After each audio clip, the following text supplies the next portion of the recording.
Hello नमस्कार दोस्तों, कैसे हैं आप सभी। उम्मीद करते हैं बहुत अच्छे होंगे। आज की क्लास में हम पढ़ने वाले हैं ग्रुप डी एग्जाम का सबसे इंपॉर्टेंट टॉपिक ज्योमेट्री।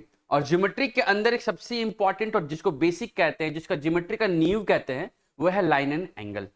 ठीक है मेरे प्यारे बच्चे, तो आज की क्लास में हम ग्रुप डी या फिर रेलवे एनटीपीसी में टीसीएस के द्वारा जो भी पेपर कराया गया है, या उससे पहले 2016 में भी एनटीपीसी में, वो संभावित प्रश्न जो लाइन एंड एंगल में आते हैं, जो ग्रुप डी के एग्जाम में आने की संभावना होगी, वो सारे क्वेश्चन हम लोगों ने कर लेना है। ठीक है, नमस्कार, मैं अमित आप सभी लोगों का स्वागत करता हूं हमारे चैनल सक्सेस माइंड्स में। और शुरुआत करते हैं आज की क्लास। आरआरबी ग्रुप डी 2025 संभावित है कि अगले एक आध दो महीने में वो बार बार डेट पे डेट ग्रुप डी के आ रहे हैं, जो आपको बहुत जल्दी मिल जाए। और फिर आपकी तैयारी तुरंत नहीं हो सकती है। और ज्योमेट्री का बहुत ज़्यादा दिक्कत होता है बच्चों को, जबकि सबसे आसान टॉपिक है, क्योंकि उन्होंने बेसिक अच्छे से नहीं पढ़ा है। और चूंकि बहुत अच्छे अच्छे सवाल बेसिक्स पे ही टिके होते हैं, जिसको हम लोग लाइन एंड एंगल्स कह रहे होते हैं। क्योंकि चाहे आप त्रिभुज बनाएं, चाहे आप चतुर्भुज बनाएं, चाहे आप कुछ भी बनाएं, उसके लिए लाइन की जरूरत होगी, और उसमें उसके अंदर लाइंस के अंदर एंगल की जरूरत होगी। तो आज की क्लास में हम बात करेंगे मेरे प्यारे बच्चे लाइन एंड एंगल की, और ये ज्योमेट्री में आने वाले जितने भी टॉपिक है उसकी नींव होगी। ठीक है, चलिए आज की क्लास में लोग शुरू करते हैं। एकदम बेसिक बेसिक चीजें बताएंगे। जैसे देखिए, लाइन एंड एंगल चैप्टर का नाम जरूर लाइन है, लेकिन ज्योमेट्री की दुनिया में सबसे पहले क्या आया? पॉइंट। सबसे पहले पॉइंट। अगर हम पॉइंट की बात करें, मतलब मैं आपको ये मानकर पढ़ा रहा हूँ, कि आपको कुछ नहीं आता, आप एकदम शून्य में हैं, और आपको मैं शिखर तक लेकर जाऊंगा। तो आज की क्लास में हम बात करेंगे लाइन एंड एंगल में पॉइंट की। पॉइंट क्या है बेटा? सभी जानते हैं बिंदु, सभी जानते हैं ये बिंदु, ये देखो बिंदु। ठीक है, ये बिंदु है। तो मैं आपसे ये कहना चाह रहा हूँ कि हम लोग वो छोटी छोटी बातें करेंगे जिसको बड़ा बनाने के लिए आपको मेरी या किसी और की जरूरत नहीं पड़ेगी, आप खुद ही सब चीजें समझ जाएंगे। बिल्कुल ध्यान से पूरे वीडियो को देखिए और मजे ले सकते। देखिए, रे की अगर बात करते हैं तो रे क्या है? अगर मैं यहाँ पे एक पॉइंट बना दूं, सब कुछ पॉइंट से शुरू हुआ मेरे प्यारे बच्चे, मैंने यहाँ से एक पॉइंट बना दिया, और अगर हम एक तरफ भागे लाइक दैट, अगर हम एक तरफ भागे, है ना, अगर हम एक तरफ भागे, तो आपको क्या मिलेगा? आपको ये पता चलेगा कि ये जो है एक तरफ भागने से, इसको कहते हैं हम लोग क्या? इसको कहते हैं हम लोग रे। अच्छा, जरूरी नहीं है, बिल्कुल जरूरी नहीं है, बिल्कुल जरूरी नहीं है। क्या नहीं जरूरी है? बिल्कुल जरूरी नहीं है कि आप सिर्फ इधर ही भागे। आप इधर भाग सकते थे, आप इधर भाग सकते थे, है ना, आप इस साइड से कहीं भी भाग सकते थे, इस साइड से कहीं भी भाग सकते थे। कहने का मतलब सिर्फ इतना है, कि आप किसी भी डायरेक्शन में भागे, लेकिन मेरे प्यारे बच्चे, एक इस लाइन का एक साइड डॉटेड होना चाहिए, मतलब बिंदु होना चाहिए, और एक तरफ आप एरो लगाएंगे तो क्या कहलाएगा बेटा? आप कहेंगे सर ये है रे। अब रे का मतलब ये नहीं कि कोई डायरेक्शन है, आप इधर इधर किधर भी भागे, लेकिन एक पॉइंट होना चाहिए, दूसरा एरो लगा होना चाहिए, उसको कहते हैं रे। अगर हम इस रे की बात करें हिंदी में, तो हम कहेंगे इसको किरण। क्या कहेंगे बेटा? किरण। रे की बात करें अगर हम हिंदी में, तो क्या कहेंगे? किरण कहेंगे। क्या कहेंगे? किरण। अब जब आप रे मिल गया, आपको एक बिंदु मिल गया, देखिए ये बिंदु, अगेन बिंदु। इस बिंदु से अगर मैं बात कर लूं एक लाइन की, तो आप कहेंगे सर ये रहा लाइन, ये रहा लाइन। ठीक है सर, ये रहा लाइन, ये रहा लाइन, क्यों कहेंगे हम लाइन? सर ये लाइन है, और इस लाइन के दोनों तरफ एरो लगाना है, मतलब ये अनंत तक जा रहा है, इनफाइनाइट तक जा रहा है, इसीलिए कह रहा है लाइन। क्या कहला रहा है? लाइन। अगर मैं इसी लाइन को क्या करूं? ब्रेक करूं। अगर मैं इसी लाइन को, है ना, अगर मैं इसी लाइन को क्या कर दूं भाई? ब्रेक कर दूं, लाइक दैट, है ना। अगर मैं इसी लाइन को क्या कर दूं? तो फिक्स पॉइंट पे ब्रेक कर दूं, मतलब ये पॉइंट है ए और ये पॉइंट है बी, ये पॉइंट है ए और ये पॉइंट है बी, तो हम कहेंगे सर ये लाइन था जो इनफाइनाइट तक जा रहा था, अगर मैं इसी लाइन को क्या कर दूं बेटा? ब्रेक कर दूं। क्या कर दूं? ब्रेक कर दूं, यानी दो फिक्स पॉइंट पे इसको मैंने ब्रेक कर दिया, मतलब यहां से यहां की दूरी निश्चित है, तो हम कहेंगे सर ये क्या है? तो लाइन सेगमेंट है। लाइन को हिंदी में कहते हैं प्यारे बच्चे रेखा। क्या कहेंगे? रेखा। और लाइन सेगमेंट को कहेंगे रेखाखंड। क्या कहेंगे बाबू? रेखाखंड। समझ पा रहे? रेखाखंड।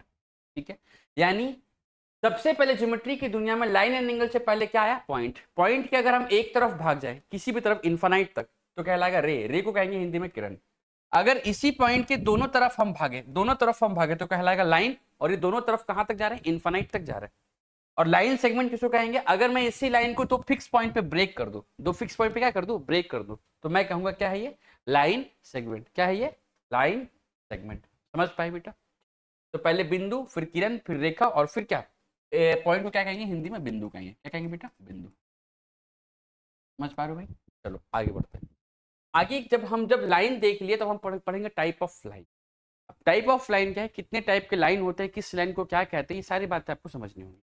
देखिए अब हम यहाँ पर देखेंगे, क्या देखेंगे कि सर ये है पैरेलल लाइंस। क्या है पैरेलल लाइंस का मतलब, पैरेलल लाइंस का मतलब होगा कुछ ऐसा, ये एक लाइन, ये एक लाइन है, और इस लाइन को मैं एक और बार खींच दिया इसके नीचे, ठीक है, ये दो लाइन है, ये दो लाइन है, ये क्या है, दो लाइन है, और दो लाइन में एक लाइन का हमने नाम दिया L, एक नाम का लाइन का नाम दिया हमने M। हम कहेंगे ये लाइन पैरेलल है, पैरेलल का ये सिंबल हो गया, पैरेलल का ये सिंबल। पैरेलल लाइन का मतलब ये होता है कि ये कभी भी, ये भी लाइन कहां तक जा रहा है, इनफाइनाइट तक, ये भी इनफाइनाइट तक जा रहा है, लेकिन ये दोनों एक दूसरे को कभी भी इंटरसेक्ट नहीं करेंगे, पहली बात। दूसरी बात ये कि इनके बीच का डिस्टेंस कहीं भी, यहां ले लो, चाहे यहां ले लो, चाहे यहां ले लो, चाहे यहां ले लो, कहीं भी ले लो, ये डिस्टेंस कभी भी बदलने से रहा, ये डिस्टेंस बिल्कुल नहीं बदलता, यानी हर जगह समान अंतर आता है, इसीलिए इसका नाम पैरेलल लाइन से, जिसको हिंदी में कहते हैं समानांतर लाइन। क्या कहते हैं बेटा, समानांतर लाइन। क्या कहते हैं बाबू, समानांतर लाइन, समानांतर रेखा, समानांतर रेखा। समझ पाए आप? तो पैरेलल लाइंस का मतलब क्या होगा, पैरेलल लाइंस का मतलब होगा, पैरेलल लाइंस का मतलब होगा, पैरेलल लाइंस का मतलब होगा, क्या होगा, पैरेलल लाइंस का मतलब होगा समानांतर रेखा, यानी L पैरेलल टू M, इसके बीच का अंतर हमेशा हर जगह पे समान होगा, ठीक। परपेंडिकुलर लाइंस का क्या मतलब है, समझिएगा। परपेंडिकुलर लाइन का मतलब होगा कि एक लाइन कुछ ऐसा होगा, एक लाइन कुछ ऐसा होगा, एक लाइन कुछ ऐसा होगा, इसके ऊपर जो लाइन होगी, इसके ऊपर जो लाइन होगी, इस पे लंबवत होगी। लंबवत का मतलब ये हो गया कि इसके बीच का कोण 90 डिग्री का बन रहा हो, इसके बीच का कोण क्या बन रहा होगा, 90 डिग्री का कोण। ये भी एक लाइन है, ये भी एक लाइन है, और ये दोनों लाइन एक दूसरे को इंटरसेक्ट कर रही है कितने डिग्री के एंगल पे, 90 डिग्री के एंगल पे। तो हम कहेंगे ये परपेंडिकुलर लाइन है। परपेंडिकुलर लाइंस का हिंदी मतलब होगा बेटा लंबवत, लंबवत रेखा, लंबवत रेखा, लंबवत। समझ पाए? तो परपेंडिकुलर लाइंस का मतलब लंबवत रेखा, दो लाइन आपस में 90 डिग्री का कोण बनाएगा, 90 डिग्री का कोण बनाएगा तो कहलाएगा परपेंडिकुलर लाइंस। और दो लाइन एक दूसरे को कभी इंटरसेक्ट नहीं करेंगे, और इनके बीच का दूरी हर जगह पे समान होगा, इसीलिए कहलाएगा समानांतर रेखा, पैरेलल लाइंस। समझ पा रहे हो बेटा? चलिए आगे बढ़ते हैं।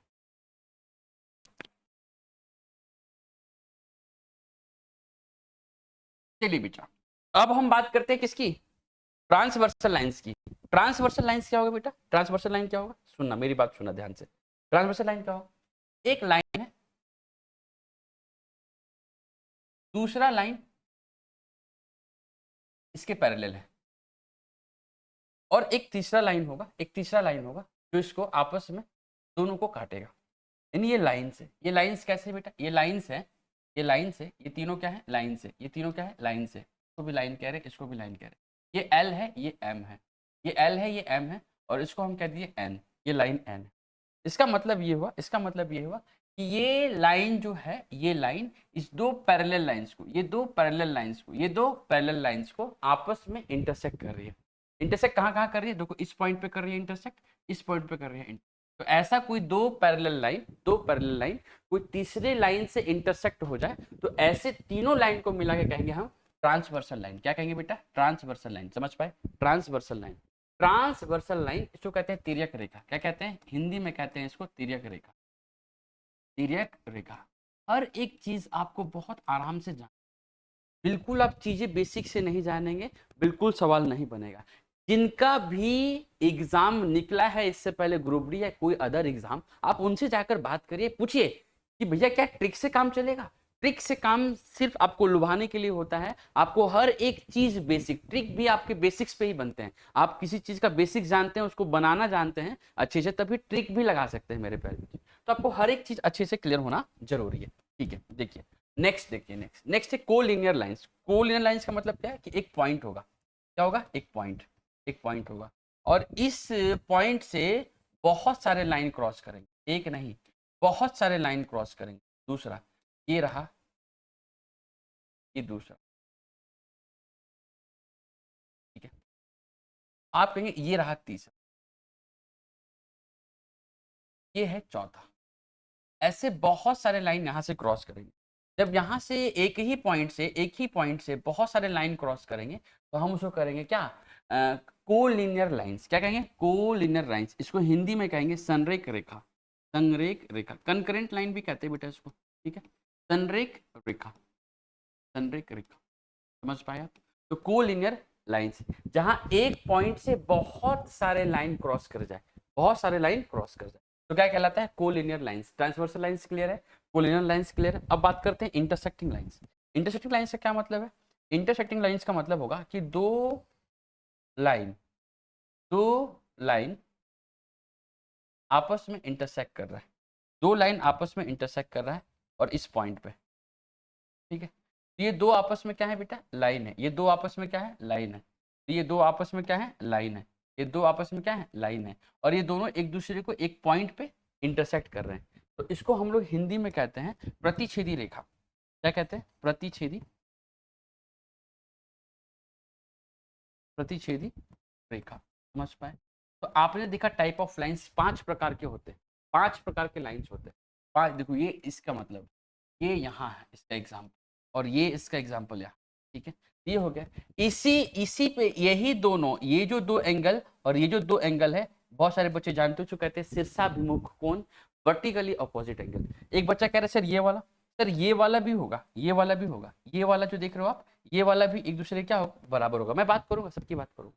मैंने अभी सिर्फ आपको बताया type of lines. Type of lines कितने प्रकार के हो जाएंगे, तो आप कहेंगे सर 5 प्रकार के। पहला कौन सा, पैरेलल लाइंस, टिप पे होनी चाहिए सारी बातें, सारे बेसिक्स है। पैरेलल लाइंस जिसको हम लोग कहते हैं समानांतर रेखा। और कैसा होना चाहिए, आपके दिमाग में ये छवि बनना चाहिए, ये छवि आपके दिमाग में बनना चाहिए कि ये दोनों लाइन आपस में क्या है बेटा, पैरेलल है। परपेंडिकुलर लाइंस मतलब एक लाइन एक दूसरे लाइन के ऊपर क्या है, 90 डिग्री का एंगल बना रहा है, जिसको कहते हैं लंबवत रेखा। तीसरा क्या होगा, तो हम कहेंगे सर तीसरा होगा ट्रांसवर्सल लाइंस, जिसको कहेंगे तिर्यक रेखा। तिर्यक रेखा का मतलब क्या होता है, दो पैरेलल लाइंस को कोई तीसरा लाइन आपस में काटता है। चौथा क्या होगा, आप कहेंगे सर कोलिनियर, कोलिनियर लाइंस मतलब एक पॉइंट से बहुत सारे लाइन का आपस में गुजरना, क्या कहलाता है, कोलिनियर लाइंस, संरेख रेखा। इंटरसेक्टिंग लाइंस का मतलब होता है कोई दो लाइन आपस में एक दूसरे को एक पर्टिकुलर पॉइंट पे क्या कर रहा है, इंटरसेक्ट कर रहा है, प्रतिच्छेद कर रहा है, इसलिए कह रहे हैं प्रतिच्छेदी रेखा। समझ पाए भाई, ठीक है। अब जब आपने ये सारी चीजें टाइप ऑफ लाइंस पढ़ लिया, तो अब आपको पढ़ना चाहिए टाइप ऑफ एंगल्स। अब जब लाइन बने हैं तो एंगल, बेसिकली एंगल कैसे बनता है, पहले एंगल समझिए। एंगल को बनने के लिए आपको एक पर्टिकुलर पॉइंट पे दो रे चाहिए। क्या चाहिए, दो रे, लाइक दैट। ये एक रे हो गया, ये एक रे हो गया। अभी हमने समझाया था हमेशा एंगल रे पे बनता है, हमेशा एंगल कहाँ बनता है, रे पे बनता है। रे का मतलब क्या है कि उसका एक छोर बिंदु होगा, एक छोर एरो होगा, ठीक है। और वो एरो कहाँ तक जा रहा है, इनफाइनाइट तक जा रहा है, यानी अनंत तक जा रहा है। तो कोई पर्टिकुलर बिंदु पे, कोई पर्टिकुलर बिंदु पे दो किरण जो है मिलकर क्या बनाते हैं, उस बिंदु पे बनाते हैं एंगल, कोण। क्या बनाते हैं। अब जब आप कोण समझ पाए हैं तो उसका टाइप ऑफ एंगल क्या होता है, कितने टाइप के एंगल होते हैं, ये सब बातें आपको समझ में आनी चाहिए, ये सारी बातें आपके दिमाग में होनी। एक्यूट एंगल, एक्यूट एंगल का मतलब क्या है, एक्यूट एंगल का मतलब ये है कि एक लाइन है और ये दूसरा लाइन है, ठीक है। ये दो लाइन जो है मिल करके एक एंगल बनाया, इस एंगल को हम लोग कह देते हैं बेटा क्या, थीटा। क्या कहेंगे बाबू, थीटा। क्या कहेंगे, थीटा। सर एक्यूट एंगल का मतलब क्या है, एक्यूट एंगल का मतलब ये है कि जो थीटा बनेगा ना, ये जो थीटा बनेगा इसकी वैल्यू 0 डिग्री से बड़ी होनी चाहिए और 90 डिग्री से क्या होनी चाहिए बच्चे, छोटी होनी चाहिए। ऐसा कोण, ऐसा कोण जो 0 से बड़ा हो और 90 से छोटा हो, उसको कहते हैं एक्यूट एंगल। और इसको अगर हम हिंदी में लिखना चाहें तो हम हिंदी में लिखेंगे न्यून कोण। क्या कहेंगे बेटा, न्यून कोण। क्या कहेंगे, न्यून कोण। क्या कहेंगे बाबू, न्यून कोण। समझ पाए। तो अगर कोई एंगल जो 0 से बड़ा है और 90 से छोटा है, हम उसको कहेंगे न्यून कोण, एक्यूट एंगल। राइट एंगल का मतलब क्या है इसे, सर राइट एंगल का मतलब है, राइट एंगल का मतलब है, राइट एंगल का मतलब है कि एक लाइन है और दूसरा लाइन इसके परपेंडिकुलर है। परपेंडिकुलर का मतलब सर ये दोनों मिलकर कितने डिग्री का एंगल बना रहा है, तो हम कहेंगे सर 90 डिग्री का एंगल बना रहा है। यहाँ जो थीटा की वैल्यू है, यहाँ जो थीटा की वैल्यू है वो 90 डिग्री है। ये दो लाइन है और आपस में कितने डिग्री का एंगल बना रहा है, 90 डिग्री का एंगल बना। 90 डिग्री का एंगल अगर किसी दो लाइन के मिलते ही बना तो हम कहेंगे सर वो राइट एंगल है, जिसको कहेंगे समकोण। क्या कहेंगे सर, समकोण, समकोण। क्या कहेंगे सर? समकोण। तो पढ़ेंगे समकोण, हिंदी में क्या पढ़ेंगे? समकोण, कहेंगे राइट एंगल। यहाँ थीटा एग्जैक्टली कितना है? 90। यहाँ थीटा क्या था? 0 से बड़ा, 90 से छोटा। ऑब्ट्यूस एंगल की बात करें, ऑब्ट्यूस एंगल की बात करें तो ऑब्ट्यूस एंगल का मतलब होगा सॉरी, ऑब्ट्यूस एंगल का मतलब होगा कि एक एंगल, एक लाइन ऐसा है और एक लाइन कुछ ऐसा आपको मिलेगा।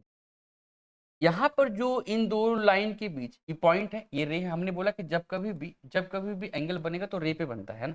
देखो पॉइंट है, रे है, ये वाला एंगल जो भी बनेगा वो थीटा होगा। और थीटा की वैल्यू क्या होगी बेटा? हम कहेंगे सर थीटा की वैल्यू 90 डिग्री से बड़ा होगा और 180 डिग्री से छोटा होगा। 90 डिग्री से बड़ा और 180 डिग्री से क्या होगा भाई? छोटा होगा। अगर कोई एंगल, अगर कोई दो किरण आपस में एंगल बना रहा है जिसमें एंगल 90 डिग्री से बड़ा और 180 से छोटा होगा, उसको कहेंगे ऑब्ट्यूस एंगल। ऑब्ट्यूस एंगल को अगर हम हिंदी में लिखना चाहें तो लिखेंगे अधिक कोण। क्या कहेंगे सर? अधिक कोण। तो कहेंगे सर अधिक कोण, अधिक कोण। ठीक है भाई, अधिक कोण।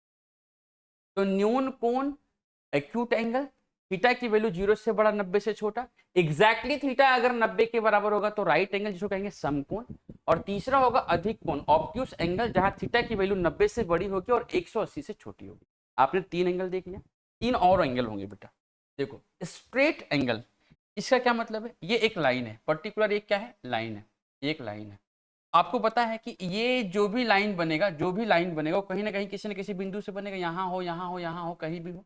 और इसके बीच जो थीटा बनेगा वो एग्जैक्टली 180 डिग्री बनेगा। क्या बनेगा? 180 डिग्री बनेगा। यानी थीटा की वैल्यू 180 डिग्री अगर एक्चुअल में हो जाए तो स्ट्रेट एंगल होगा, जिसको हम लोग कहते हैं सरल रेखा, सरल कोण। सरल कोण भी कहते हैं इसको, बहुत जगहों पर रिजु कोण भी कहा जाता है। रिजु कोण क्या कहते हैं? यानी रिजु कोण बनने के लिए थीटा को एग्जैक्टली 180 डिग्री के बराबर होना होगा। ठीक है, आगे देखिए, आगे अगर हम बात करें, आगे अगर हम बात करें तो क्या मिलेगा भाई? सुनना, रिफ्लेक्स एंगल। रिफ्लेक्स एंगल का मतलब एक लाइन है, ये एक लाइन है, एक लाइन है और दूसरा लाइन कुछ ऐसा होगा। और जो ये पॉइंट है, ये पॉइंट है, ये एक रे है, ये भी दूसरा एक रे है और इसके बीच में ये जो एंगल बनेगा ना वो होगा थीटा। इसमें थीटा की वैल्यू क्या होनी चाहिए बेटा? 180 डिग्री से बड़ा और 360 डिग्री से छोटा होना। अगर ऐसा हुआ 180 डिग्री से बड़ा और 360 डिग्री के से छोटा, यानी इनके बीच, तो ऐसे एंगल को कहते हैं हम लोग रिफ्लेक्स एंगल। क्या कहेंगे सर? Reflex angle. तो कहते हैं बृहद कोण, तो हिंदी में कहते हैं बेटा बृहद कोण।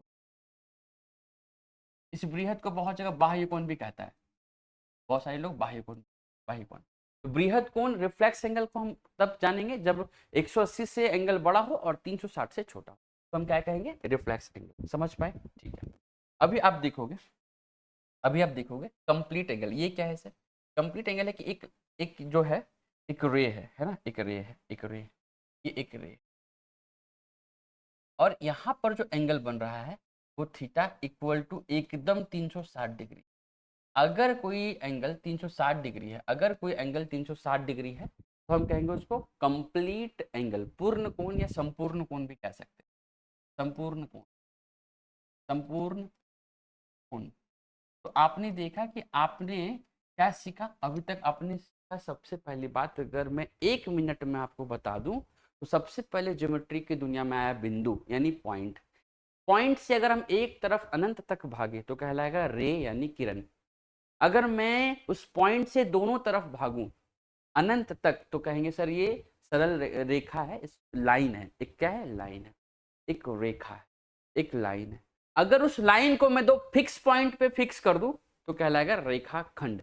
यहां तक आपने देखा है बेटा? ठीक है, अब जब लाइन आपने देखा तो लाइन कितने टाइप के होते हैं सर? 5 टाइप के। पहला पैरेलल लाइंस, देखो मैं आपको दिखाऊं वापस से, देखो parallel lines, perpendicular lines, transversal lines, collinear lines, intersecting lines. जब लाइन आपके एग्जिस्ट कर गए आपके जीवन में तो अब कोण एग्जिस्ट करेगा, तब तो बोलेंगे कोण। कोण क्या होता है?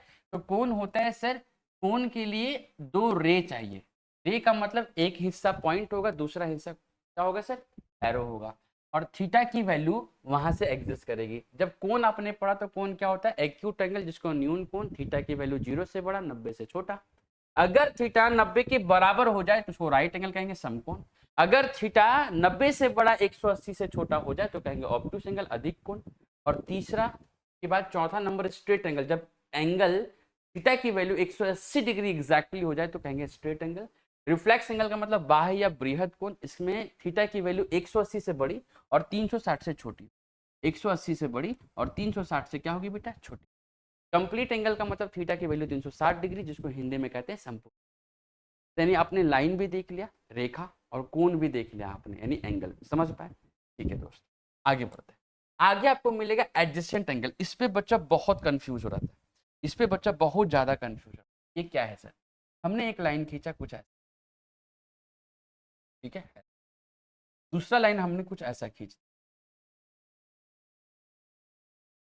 तीसरा लाइन का मैं कलर चेंज कर लेता हूँ। इससे क्या होगा, इससे आपको समझ में ज्यादा आएगा। एक लाइन कुछ ऐसा है, ये लाइन ये तीनों रे है एक्चुअल में। ये तीनों क्या है, रे। हमने बोला ना कोण हमेशा रे पे बनता है। ये क्या है, तो आप कहेंगे सर ये रे है, चाहे 3 रे। मैं अगर इसका नामकरण कर दूं मेरे प्यारे बच्चे, तो आप कहेंगे सर ये पॉइंट को ओ मान लीजिए, इस पॉइंट को क्या मान लीजिए सर, ओ मान लीजिए। थोड़ा मैं अच्छे से लिखता हूँ, ओ।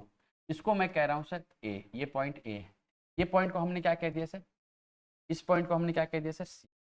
तो आपको एंगल दिखेगा क्या, एंगल ए ओ बी और एंगल बी ओ सी। तो हम कैसे पता करें, हमको क्या देखना है? अगर हमको क्या चाहिए बेटा, आप कहेंगे सर हमें चाहिए एडजेसेंट एंगल। अगर एडजेसेंट एंगल की हम बात करेंगे तो इसको कहेंगे हिंदी में आसन्न कोण। क्या कहेंगे सर, आसन्न कोण। तो क्या कहेंगे सर, आसन्न कोण। तो कहेंगे सर आसन्न। ठीक है बेटा, आसन्न। आसन्न कोण के लिए आपको पॉइंट याद रखने होते, वर्टेक्स कॉमन होना चाहिए। वर्टेक्स का मतलब सर शीर्ष। वर्टेक्स को हम लोग हिंदी में क्या लिखेंगे बेटा, ये शीर्ष जो है वो कॉमन होना चाहिए। क्या होना चाहिए, कॉमन। ठीक है, दूसरा पॉइंट क्या होगा सर, आप कहेंगे सर दूसरा पॉइंट होगा एक रेखा, एक रेखा, एक रेखा, एक रेखा, एक एक रेखा, एक लाइन भी कॉमन होना चाहिए। एक लाइन भी कॉमन होना, कॉमन होना, बस 2 बातें आपको देख। अब मैं आपको समझाता हूँ, अब मैं आपको समझाता हूँ कि मैं क्या कहना चाह रहा हूँ। ये देखिएगा बेटा, ये देखिएगा ध्यान से। यहाँ 2 एंगल बन रहे हैं। अगर हम एक एंगल की बात करते हैं, एंगल ए ओ बी, और हम बात कर रहे हैं एंगल एंगल बी ओ सी, एंगल बी ओ सी, तो क्या ये दोनों आसन्न कोण हैं? बिल्कुल होंगे सर। कैसे sir? Sir angle A B का मतलब आप इस एंगल की बात कर रहे हैं, एंगल ए बी का मतलब आप इस एंगल की बात कर रहे हैं, और एंगल बी ओ सी का मतलब आप ये एंगल की बात कर रहे हैं। ये दोनों एंगल के लिए ये वर्टेक्स कॉमन है। देखो इस एंगल के लिए भी ये वर्टेक्स चाहिए और इस एंगल के लिए भी ये वर्टेक्स चाहिए। तो क्या पहला रूल काम आ गया, वर्टेक्स शीर्ष यानी कॉमन होगा, शीर्ष कॉमन होगा। सर अगर आप देखेंगे इस एंगल के लिए ये साइड जिम्मेवार है और इस एंगल के लिए भी यही साइड चाहिए, यानी दोनों एंगल के लिए वर्टेक्स भी कॉमन था और दोनों एंगल के लिए ये एक लाइन कॉमन हो गया। तो ऐसा एंगल जिसके एक साइड और एक वर्टेक्स आपस में क्या हो जाए बेटा, कॉमन हो जाए, उभयनिष्ठ हो जाए, तो हम क्या कहेंगे, वो ऐसे एंगल को कहेंगे आसन्न कोण। एक बच्चा कहता है सर फिर से समझाओ, एक बात देखो वापस से समझो। अगर मैं एंगल ले लूं, angle A O C, angle क्या ले लूं, ए ओ सी, और दूसरा एंगल ले रहा हूं ए ओ बी, ए ओ बी, ए ओ बी, ए ओ बी, तो ए ओ सी का मतलब ये पूरा एंगल से, ये पूरा एंगल, ये पूरा एंगल से। ठीक है सर, ए ओ बी का मतलब ये पूरा एंगल, ये ए ओ बी का मतलब क्या हो गया सर, पूरा एंगल, और A angle A O B का मतलब ये एंगल। सर ये सर ये वाला एंगल के लिए भी वर्टेक्स कॉमन है और ये वाला एंगल के लिए भी वर्टेक्स कॉमन है। बहुत बढ़िया, वर्टेक्स तो कॉमन हो गया। सर इस ये जो एंगल बन रहा है वो ये दोनों साइड पे बन रहा है, ये दोनों साइड पे बन रहा है, और ये वाला जो एंगल बन रहा है, ये वाला एंगल जो बन रहा है, ये वाला एंगल, ये वाला एंगल किस पे बन रहा है, तो आप बोलेंगे सर यही दोनों साइड पे। लेकिन क्या ये दोनों के लिए जो एंगल है वो बीच में है क्या, साइड बीच में नहीं है, तो इसका मतलब ये दोनों आपस में क्या नहीं है, तो आप बोलेंगे सर आसन्न कोण नहीं है। ये दोनों आपस में क्या नहीं है, तो आप कहेंगे सर आसन्न कोण। आसन्न कोण होने का मतलब ये है कि वर्टेक्स भी कॉमन होना चाहिए, उसके बीच का लाइन भी कॉमन होना चाहिए, उसके बीच का लाइन भी कॉमन चाहिए।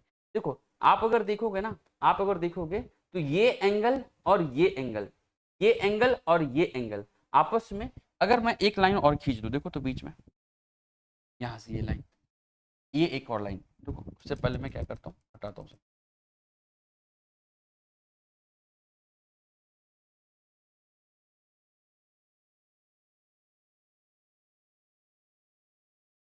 अभी आप एक और चीज देखो, अभी आप एक और चीज, अगर मैंने इसको ओ पॉइंट कह दिया और यहां से मैंने एक लाइन खींच दिया, कौन सी वाली, रेड वाली, ये देखो राइट, ये एक लाइन।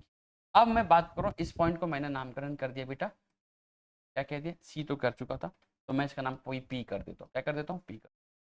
मैं कह रहा हूँ कि angle A O B, angle A O B, समझना समझना ध्यान से, एंगल ए ओ बी, और क्या मेरे प्यारे बच्चे, एंगल पी ओ सी, एंगल पी ओ सी, क्या ये आसन कोण है, तो हम कहेंगे सर चेक करो, चेक करो, एंगल ए ओ बी के लिए यही वर्टेक्स है, एंगल पी ओ सी के लिए भी यही वर्टेक्स है, वर्टेक्स तो दोनों के लिए कॉमन है, लेकिन एंगल ए ओ बी में ये दो लाइन है, एंगल पी ओ सी में ये दो लाइन है, कोई भी इन दोनों एंगल के लिए, ये दोनों एंगल के लिए कोई भी लाइन कॉमन मिला नहीं मिला, तो ये दोनों आपस में आसन कोण नहीं है, समझ पाए। अब आप कहेंगे सर इतना जोर क्यों दे रहे हैं इस क्वेश्चन, इस टॉपिक पे जोर देने का मतलब ये है कि सवाल सीधा इससे पूछता है। देखिए एक क्वेश्चन मैंने आपके लिए ले रखा है, क्या है सर सवाल, सवाल क्या है सुनिए, सवाल क्या है सुनिएगा, आपसे कह रहा है क्वेश्चन में कि दो आसन कोण मिलकर 100 डिग्री का कोण बनाते हैं। आसन कोण कब बनता है बेटा, आसन कोण तब बनता है, आसन कोण तब बनता है जब दो लाइन के बीच में, जब दो लाइन के बीच में एक तीसरा लाइन भी यहाँ, और इसका मतलब ये है कि बेटा इसके वर्टेक्स और इसके इसके क्या, वर्टेक्स और इसके एक साइड क्या होने चाहिए, तो आप कहेंगे सर इसके साइड, एक साइड और वर्टेक्स कॉमन होने चाहिए। ये पूरा का पूरा एंगल दे रखा है कितना, 100 डिग्री, कितना दे रखा है, 100 डिग्री, ठीक है सर।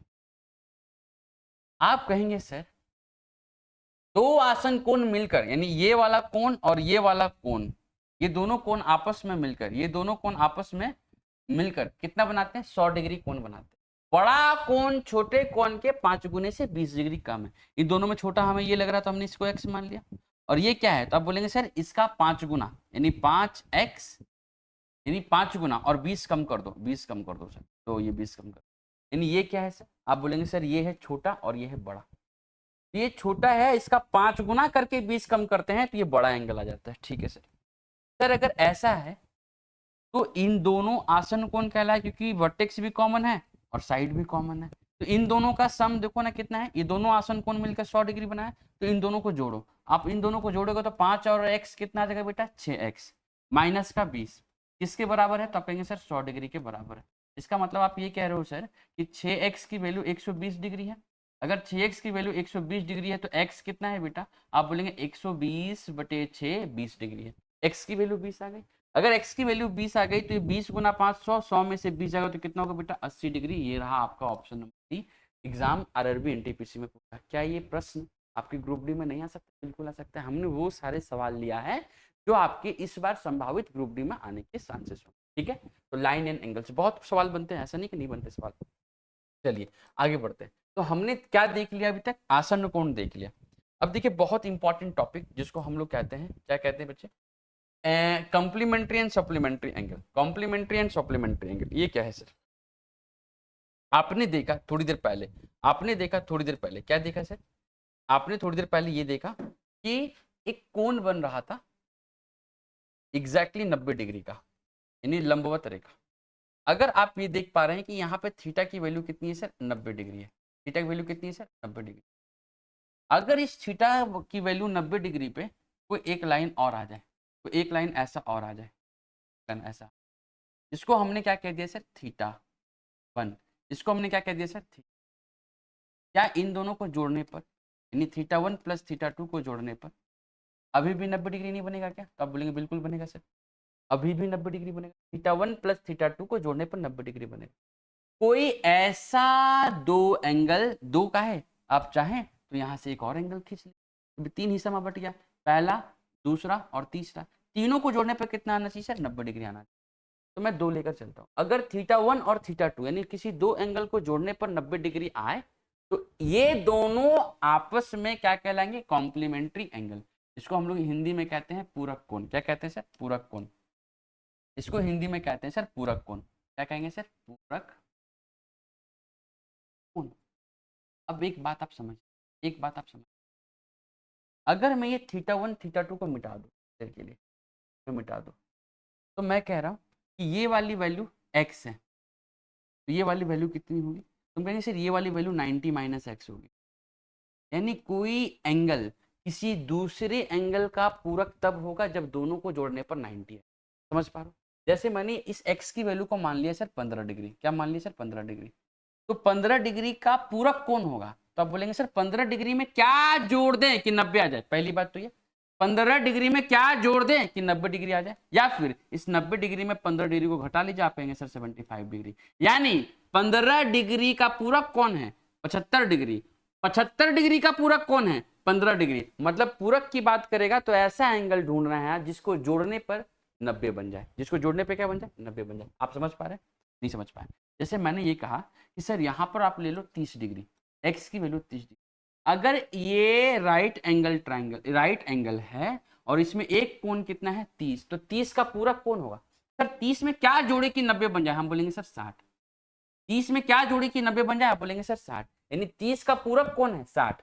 60 का पूरक कौन है? तो आप बोलेंगे सर 30, क्योंकि 60 में 30 जोड़ने पर 90 बनेगा। यानी पूरक की बात करेगा, पूरक की बात मैं आपको लाइव प्रूफ दूंगा। पूरक की बात करेगा तो पूरक का मतलब ये होगा कि आप उस एंगल में क्या जोड़ दें कि वो 90 बन जाए। ठीक है, समझ में? बहुत अच्छी बात। अब बात करते हैं कॉम्प्लीमेंट्री एंगल की। कॉम्प्लीमेंट्री एंगल क्या है सर? एक स्ट्रेट लाइन होगा, सरल रेखा होगा, इस पे कोण कितना बनता है? तो आप जानते हैं कोण बनता है इस पे 180 डिग्री का। कितना बनता है? 180। कोई दूसरा लाइन आया, कोई दूसरा लाइन मुंह उठाकर आया ऐसे, और इसको प्रतिच्छेद करके चला गया, इसको प्रतिच्छेद करके चला गया। अगर ऐसा होता है, अगर ऐसा होता है, तो अब ये जो 180 डिग्री है ये दो एंगल में बटा, एक को कह रहे हैं हम थीटा 1, एक को कह रहे हैं हम थीटा 2।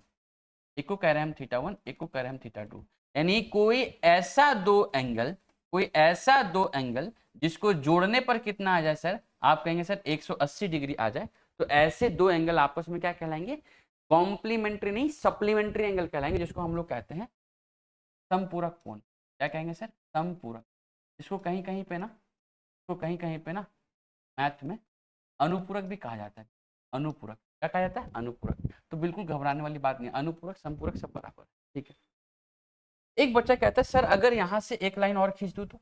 अरे भैया कुछ नहीं होगा, थीटा 1 थीटा 2 थीटा 3 क्या जोड़ने पर तीनों को जोड़ने पर 180 आ रहा है? बिल्कुल आ रहा है। तो तीनों एक दूसरे का क्या कहलाएगा? संपूरक कहलाएगा।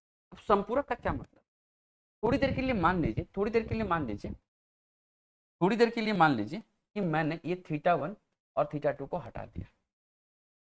अब मैं ये कह रहा हूं सर, अब मैं ये कह रहा हूं कि ये वाली वैल्यू आपको दे रखा है कितना? तो आप कहेंगे सर ये वैल्यू दे रखा है 60 डिग्री। क्या दे रखा है? 60 डिग्री। तो 60 डिग्री का संपूरक कौन होगा? तो 60 डिग्री में क्या जोड़ दें, क्या जोड़ दें कि वो 180 बन जाएगा? तो आप कहेंगे सर 120 जोड़ दीजिए। यानी 60 डिग्री का संपूरक कौन है? 120 डिग्री। और 120 डिग्री का संपूरक कौन है? तो आप कहेंगे सर 60। समझ पाए?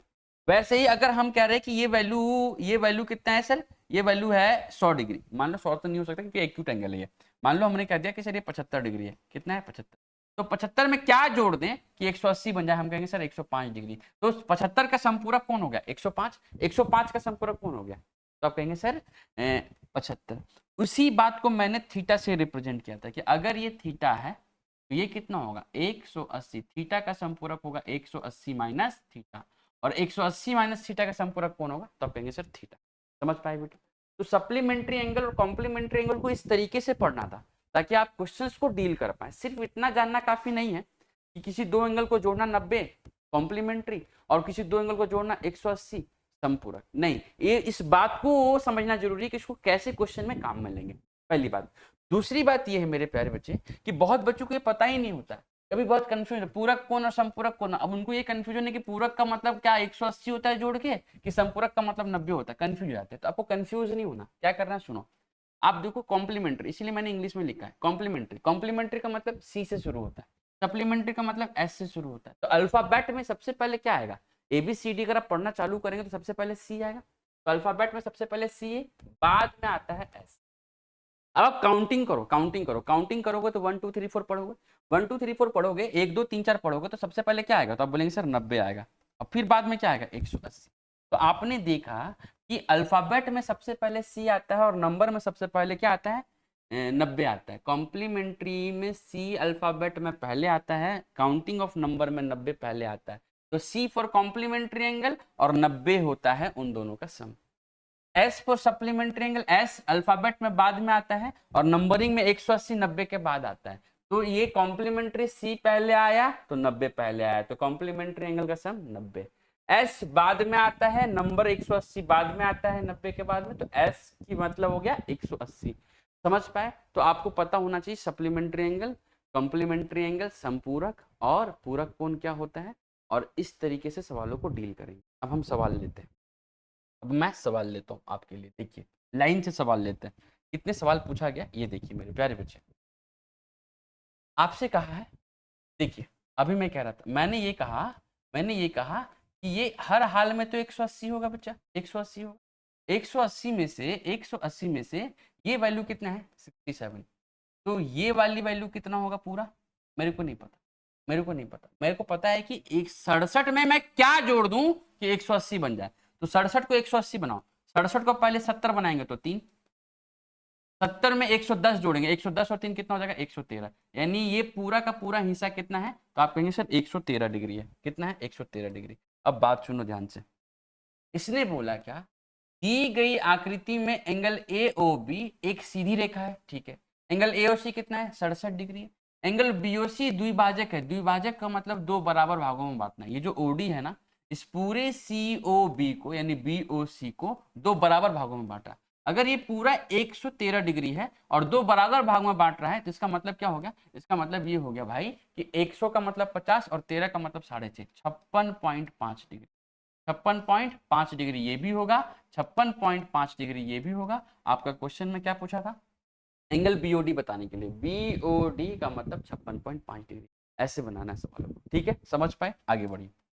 नेक्स्ट क्वेश्चन देखिए क्या लिखा है, नेक्स्ट क्वेश्चन देखिए क्या लिखा है। आपसे सवाल में पूछा है दो पूरक कोणों में से बड़े कोण का माप बताइए। देखिए मैं आपको वो एक्स थीटा वीटा सब सब ठीक है, लेकिन आपको क्वेश्चन में वैसे बनाना है जैसे आपके समय बचे, ठीक है।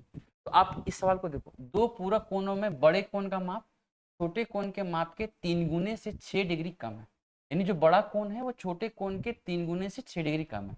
इंपॉर्टेंट बात क्या है, इंपॉर्टेंट बात मेरे प्यारे बच्चे ये है कि सवाल में आपसे पूछा है बड़े कोण का माप ज्ञात।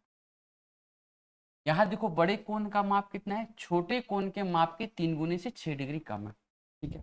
तो जब आपको ये बात कहा तो आपके दिमाग में आना चाहिए कि बड़े कोण का माप पूछा है तो इस ऑप्शन में ही कोई ना आंसर होगा। और अगर बड़े कोण का माप पूछा तो सबसे बड़ा इसमें कौन दिख रहा है आपको, तो आप बोलेंगे सर 63 57 54 में सबसे बड़ा दिख रहा है 66। अगर 66 सबसे बड़ा कोण है और बात पूरक की हो रही है तो 66 का पूरक कौन होगा, तो आप कहेंगे सर 66 का पूरक 24 होगा। मतलब सर, मतलब 66 में क्या जोड़ दें, पूरक का मतलब 90 डिग्री, तो आप कहेंगे सर 66 में 24 जोड़ दो 90 आ जाएगा। 66 और 4 70 और 20 90। अब देखो मैच करो। अब मैं मेरे को नहीं पता कि ये आंसर है या नहीं है, या किसी को नहीं पता है। मेरे को बोला था कि बड़े कोण का माप बताओ, चारों में बड़ा कौन है, सबसे बड़ा तो 66 है, तो मैंने 66 को उठाया। अगर 66 का पूरक की बात करो तो वो कौन है, 24 है, 24 है। अब छोटा का 3 गुना करो तो आप बोलेंगे सर 24 का 3 गुना कितना होता है 72, और 72 में से 6 कम करो, 72 में से 6 कम करोगे कितना आ जाएगा बेटा 66। क्या ये इस बात को संतुष्ट करता है, यस सर। तो आपके क्वेश्चन का आंसर होगा सी, ऑप्शन सी। समझ गए? तो आपको सवालों को ऐसे बनाना है। अगर ये नहीं होता तो फिर मैं किस पे जाता, 66 के बाद 63 पे जाता। समझ पाओ इस तरीके से सवालों को बनाते। चलिए आगे बढ़ते हैं। नेक्स्ट क्वेश्चन देखिए, यदि 7x, क्वेश्चन में क्या लिखा है भाई, देखो क्वेश्चन में क्या लिखा है, 7x प्लस 5 और x प्लस 5 पूरक कोण है। पूरक कोण का मतलब दोनों को जोड़ने पर 90 डिग्री आएगा। अब मैं क्या आपके लिए ऐसे जोड़ता फिरूं, देखो 7x और x को जोड़ेंगे तो कितना आएगा बेटा 8x, ठीक है सर। 5 और 5 कितना होगा सर 10, 10 और बराबर में पूरक का मतलब होता है सर 90 डिग्री। इसका मतलब आप ये कह रहे हैं कि 8x की वैल्यू 80 होगी। अगर 8x की वैल्यू 80 होगी, अगर 8x की वैल्यू 80 होगी, अगर 8x की वैल्यू 80 होगी मेरे प्यारे बच्चे, तो x की वैल्यू कितनी होगी 10। आपसे सवाल में क्या पूछा, तो x का मान बताइए, x का मान 10 डिग्री। ये रहा आपके क्वेश्चन, समझ पाए? ठीक है, देखिए नेक्स्ट क्वेश्चन। क्वेश्चन क्या है, मैंने पहले इसीलिए आपको थ्योरी बताया और मैं आपको ये प्रूफ कर रहा हूँ कि देखो सवाल कैसे पूछे जाते हैं, है ना। सवाल में क्या पूछा है मेरे भाई, कहा है 15 डिग्री के कोण के पूरक कोण। अरे भैया एक बात बताओ, अरे बात बताओ, 15 का पूरक कौन होगा, आप कहेंगे 75। 125 के कोण का संपूरक, संपूरक मतलब होता है सर 180, तो 125 व 55 जोड़ने पे कितना आएगा सर, 180 का योग पूछ रहा है। अरे भाई बताओ कैसा सवाल है। इस 15 का, अगर मैं इस 15 की बात करूं, अगर इस 15 की बात करूं तो 15 का पूरक कौन होगा, आप कहेंगे सर 75 डिग्री। और इस 125 का, इस 125 का पूरक कौन, संपूरक कौन होगा, तो आप कहेंगे 55 डिग्री। क्या दोनों को जोड़ना नहीं आएगा, 75 और 55 को जोड़ेंगे तो कितना आएगा 130। आरआरबी एनटीपीसी 2021 का सवाल। तो क्या ये ग्रुप डी में नहीं आ सकता, बिल्कुल आ सकता मेरे प्यारे बच्चे। चलिए आगे बात करो, आगे हम सवालों को देखेंगे। क्या देखेंगे दोस्त, हमसे पूछा है दो संपूरक कोणों में, दो संपूरक कोणों में से बड़ा कोण छोटे कोण से क्या है 36 डिग्री अधिक है। बड़ा कोण, बड़ा कोण संपूरक कोणों में से बड़ा कोण छोटे कोण से कितना अधिक है, 36 डिग्री अधिक है। छोटे कोण का माप बताइए। इसका मतलब ये है, इसका मतलब ये है, इसका मतलब ये है कि क्वेश्चन आपको ना अच्छे से पढ़ना चाहिए। आप ऑप्शन से बना सकते हैं, एक क्वेश्चन मैंने ऑप्शन से बता दिया, मैं इसे भी ऑप्शन से बताऊंगा, लेकिन आप कैसे बनाएंगे कि सबसे मान लो छोटा कोण x है तो बड़ा कोण क्या होगा, इससे 36 ज्यादा लो, और प्लस करने पे कितना आएगा सर 180। क्यों आएगा सर, क्योंकि संपूरक की बात कर रहा है। तो x बराबर कितना हो जाएगा सर, 180 में से 36 जाएगा तो 144। ठीक है सर, तो x की वैल्यू कितना आएगा 72। एक बच्चा कहेगा सर काय के लिए ट्रिक व्रिक लगाना, ही तो ऐसे ही आसान है। बिल्कुल आसान है भाई, मैं इस सवाल के लिए तो बता ही नहीं रहा। लेकिन क्या आप ये समझ पा रहे हैं कि आपके दिमाग चल रहे हैं या नहीं चल रहे, है ना, इसको पता करने के लिए।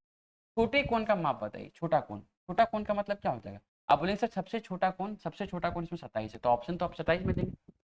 सर 27 में अगर आप 36 जोड़ देते हैं, 27 में अगर आप 36 जोड़ देते हैं, 27 में अगर आप 36 जोड़ देते हैं तो मेरे प्यारे बच्चे कितना बनेगा, 27 में 36 जोड़ने पे कितना बनेगा। तो आप बोलेंगे सर 30 20 50 7 6 13, तो आप बोलेंगे सर 63 डिग्री बनेगा।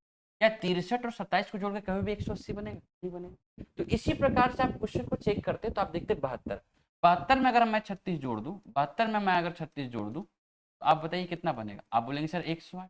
क्या इन दोनों को जोड़ने पर 180 बन रहा है, क्योंकि संपूरक की बात कर रहा था, बिल्कुल बन रहा है। तो आपके क्वेश्चन का आंसर क्या हो जाएगा, बात। ऐसे क्वेश्चन को सोचना है, ठीक है, समझ पा रहे हो। चलो आगे बढ़ते हैं। देखो नेक्स्ट क्वेश्चन क्या है बेटा, आप कहेंगे सर नेक्स्ट क्वेश्चन है, यदि दो संपूरक कोण, संपूरक, संपूरक का मतलब ही पढ़ते ही दिमाग में आना चाहिए, संपूरक का मतलब पढ़ते ही दिमाग में आना चाहिए 180 डिग्री का रेशियो कितना है, 4:5 के अनुपात में है। बड़ा कोण ज्ञात करें, दोनों में बड़ा कोण है बेटा 5 है। आप कहेंगे सर सवाल तो बिल्कुल ही चोखो है, क्या 4 और 5 9, 9 की वैल्यू क्वेश्चन में कितना दे रखा है, संपूरक का मतलब 180 का मतलब आप ये कह रहे हैं कि सर ये कहीं ना कहीं 20 से गुना हो रहा होगा। एक की वैल्यू अगर 20 है, एक की वैल्यू अगर 20 है तो 5 की वैल्यू कितनी होगी, आप कहेंगे सर खत्म। 5 की वैल्यू, एक की वैल्यू 20 है, एक की वैल्यू 20 है तो 5 की वैल्यू कितनी होगी 100। नेक्स्ट क्वेश्चन देखो, दी गई आकृति में, दी गई आकृति में रेखा एल एम के पैरेलल है। देखो ये एल है और ये एम है, एल एम के पैरेलल है, ठीक है, एल एम के पैरेलल है। 2x + y का मान। अब एल और एम पैरेलल है तो ये तिर्यक रेखा की बात हुई, और मैंने आपको तिर्यक रेखा नहीं पढ़ाया, कोई बात नहीं, मैं आपको पढ़ाता हूँ ना मेरी बात। अब बात देखो, ट्रांसवर्सल लाइन की बात करते, सुनो ध्यान से सुनना, बहुत बहुत बहुत इंपॉर्टेंट है मेरे दोस्त, बहुत इंपॉर्टेंट, ध्यान से सुनो।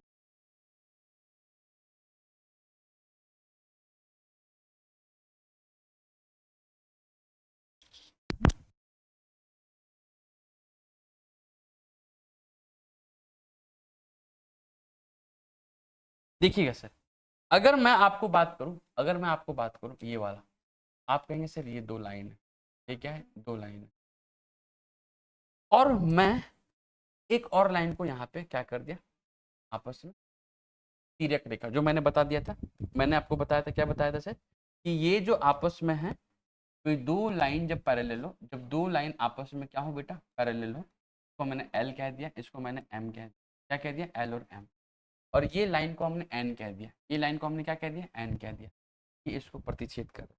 तो कंडीशन क्या क्या बनेगा, ध्यान से सुनने वाली बात है, सुनिएगा, कंडीशन क्या क्या बनेगा सुनिएगा।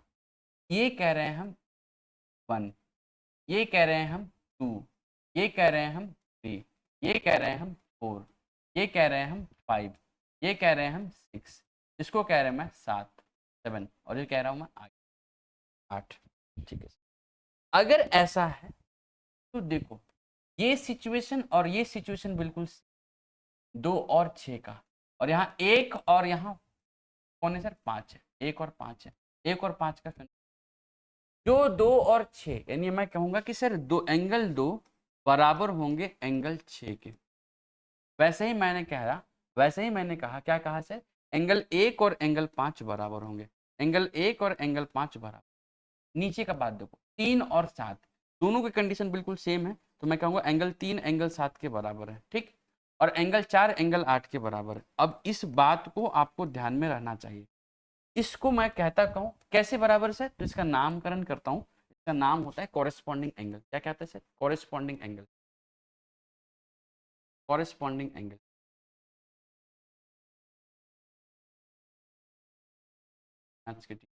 Corresponding angles, corresponding angle. अगर आप इसकी हिंदी की बात करेंगे तो कहेंगे सर संगत कोण। क्या कहेंगे सर, संगत कोण, संगत कोण। ठीक बेटा, अब आपको ये बात बहुत अच्छे से ध्यान रखनी होगी। कौन सी बात, सर एंगल 2 बराबर एंगल 6, एंगल 1 बराबर एंगल 5, एंगल 3 बराबर एंगल 7, एंगल 4 बराबर एंगल 8, कैसे, तो कोरिस्पॉन्डिंग एंगल्स है। अब ये बात अगर आप ध्यान नहीं रखते हैं तो सवाल आपसे लगना बहुत मुश्किल हो जाएगा मेरे प्यारे। ये क्या हो गया मेरे प्यारे बच्चे, आप कहेंगे सर ये हो गया कोरिस्पॉन्डिंग एंगल, संगत कोण।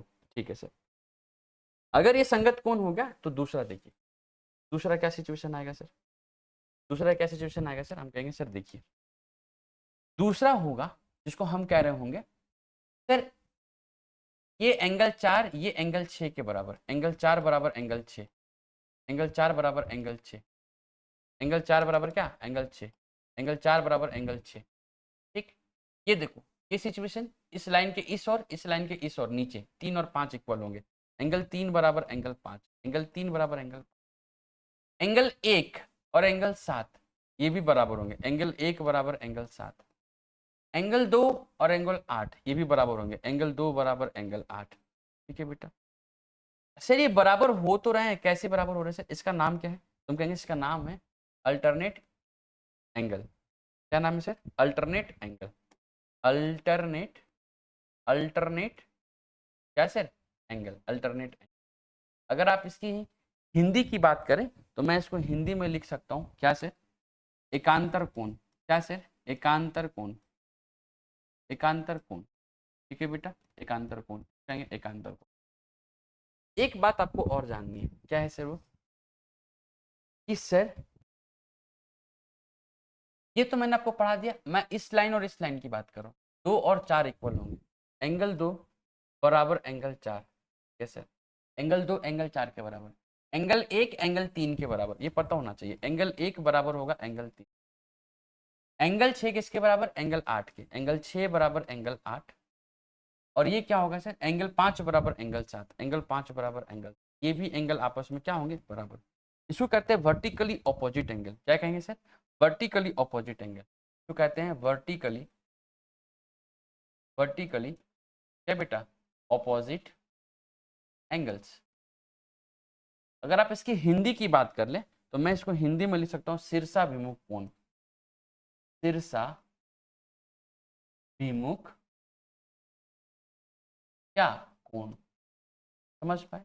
और इसी के साथ एक और बात आपको जाननी चाहिए बेटा, वो क्या है, कि अगर मैं इन दो एंगल को आपस में जोड़ दूं, अगर मैं इन दो एंगल को जोड़ दूं, किसको, एंगल 3 को और एंगल 6, तो इन दोनों का सम हो जाता है angle 3 plus angle 6, angle 3 plus angle 6 को जोड़ने पर हो जाता है 180 डिग्री।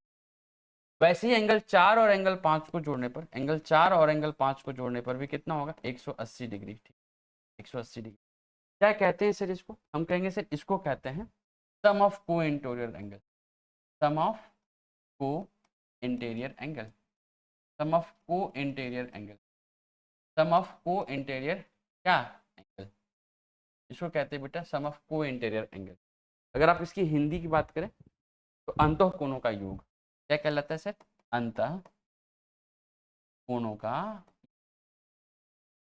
अंतः कोणों का योग, अंतः कोणों का योग हमेशा कितना होगा बेटा, 180 डिग्री। और ये बहुत इंपॉर्टेंट है, अगर आप ये नहीं जानते हैं तो आपके सवाल बनने से रहे।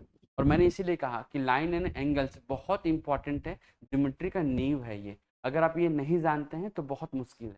मैं एक बार फटाफट से रिपीट करता हूँ। एक ट्रांसवर्सल लाइन है, इसमें मैंने 8 एंगल 1 2 3 4 5 6 7 8 बनाया।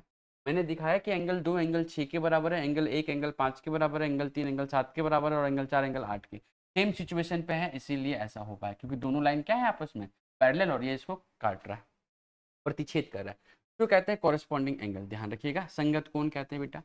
अल्टरनेट एंगल क्या है सर? अल्टरनेट एंगल क्या है? अल्टरनेट एंगल की अगर मैं बात करूं तो सर ये वाला 3 और ये वाला 7, यानी एक लाइन, इस लाइन के तिर्यक रेखा के एक और दूसरी और आपस में क्या होंगे? इक्वल होंगे। तो एंगल 4 बराबर एंगल 6, इसी प्रकार ये 4 और 6, 2 और 8, 2 और 8, 1 और 7। ठीक है बेटा, ये बराबर। वर्टिकली ऑपोजिट एंगल के लिए तिर्यक रेखा की जरूरत नहीं है। वर्टिकली ऑपोजिट एंगल के लिए 2 इंटरसेक्टिंग लाइन होना चाहिए, जो मैंने आपको पहले बता दी। तो 2 इंटरसेक्टिंग लाइन ही काफी है वर्टिकली ऑपोजिट। 2 4 के बराबर, 1 3 के बराबर, 5 7 के बराबर, 6 8 के बराबर, इसको कहते हैं वर्टिकली ऑपोजिट एंगल। और सम ऑफ को इंटीरियर एंगल, मतलब 4 एंगल और 5 एंगल को जोड़ने पर 180, 3 और 6 को जोड़ने पर कितना हो जाएगा? तो कहेंगे सर 3 और 6 को जोड़ने पर 180 है। ठीक है, बात समझ में आई? आगे बढ़ते हैं दोस्त, आगे बढ़ते हैं। देखिए ये क्वेश्चन देखिए, एकदम मजा आ जाएगा वो करके। सवाल कुछ है ही नहीं सवालों में, अगर आप ये जानते हैं। अगर ये 60 है बेटा, अगर ये 60 है तो ये बेटा 120 होगा, 120 होगा। अगर ये 120 है तो को इंटीरियर एंगल का सम कितना होता है? 60, जोड़ देने पे 180 हो जाए, यानी 120 और ये कितना है? 60। सर यहाँ से भी देख सकते थे, अगर ये 60 है तो ये पूरा का पूरा लाइन क्या है? 180। ये 120, ये 120 होगा तो ये अल्टरनेट एंगल से कितना हो जाएगा सर? आप बोलेंगे सर देखिए ये 60 है तो ये कितना हो जाएगा? 120 है ना? 100, सॉरी मैं क्या बताना चाहता हूँ, ये 60 है तो ये वर्टिकली ऑपोजिट एंगल से कितना हो जाएगा? 60। Very good. अगर ये 60 हो गया तो ये दोनों को जोड़ने पर क्या हो जाएगा? तो आप बोलेंगे सर इन दोनों को जोड़ने पर आ जाएगा 180, तो ये हो जाएगा 120। ऐसे बना सकते थे।